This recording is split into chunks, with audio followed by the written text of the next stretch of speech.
for ways to establish the connection of career development in the mixed era. For years, I've been telling clients and friends that it takes a village to raise a career.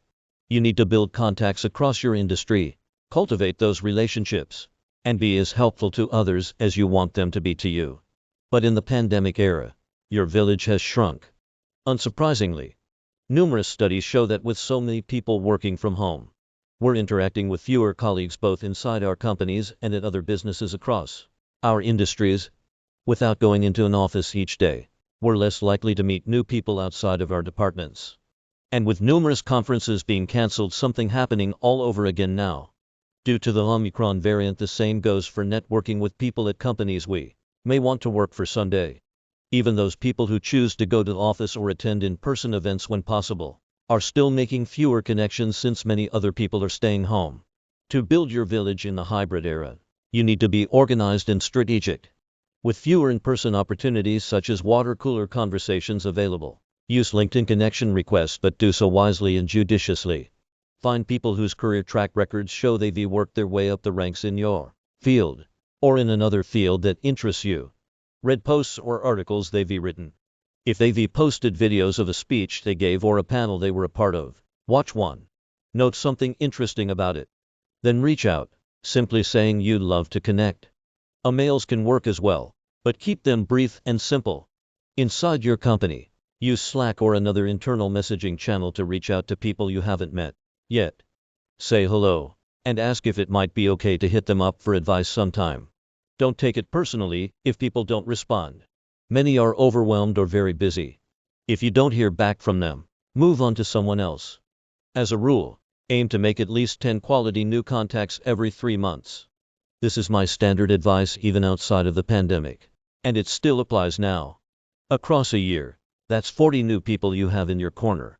Unfortunately, when I ask clients and attendees to my workshops to write down the names of new contacts they've made in the past 3 months, most people can't even name 3.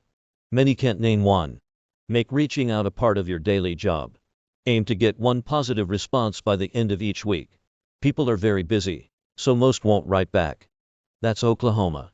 People remember you and feel more connected to you once they've spoken with you. Request a quick Zoom session with them just to get to know them, and offer a few possible times. Limit the ask to 15 minutes, which most people will consider not too burdensome. If the person you're reaching out to is a manager and/or plays any other role in hiring, you may get especially good responses if you call the ask an informational interview. The Great Resignation has companies on the lookout for talent. When you request an informational interview, you're indicating that even though you may not be looking for a job right now, you might be interested in joining their company someday. They'll have good reason to invest the time in hopes that you might one day make a good hire. Most importantly, be your authentic self. People can tell when someone is being fake or just trying to find a way to use them. Open up honestly about any challenges you're having, and listen intently when they share. Do your best to connect with them as people. Everyone is craving more human connection. Over time, tend the garden of your relationships. Stay in touch with people to whatever extent they seem to feel comfortable. Drop a note once in a while just to say hi. Comment on the social media posts of people in your network. At a time when many people are feeling exhausted and lonely, even little notes can make a big difference. With everything on your plate, you may feel that the last thing you need is yet another task. But building your network is a crucial investment in yourself. I've been recruited for every job I've ever had by people with whom I built relationships. Your village sets you up for a stronger future. Denise Hamilton is a work culture expert specializing in inclusive leadership. She is the CEO and founder of Watch Her Work,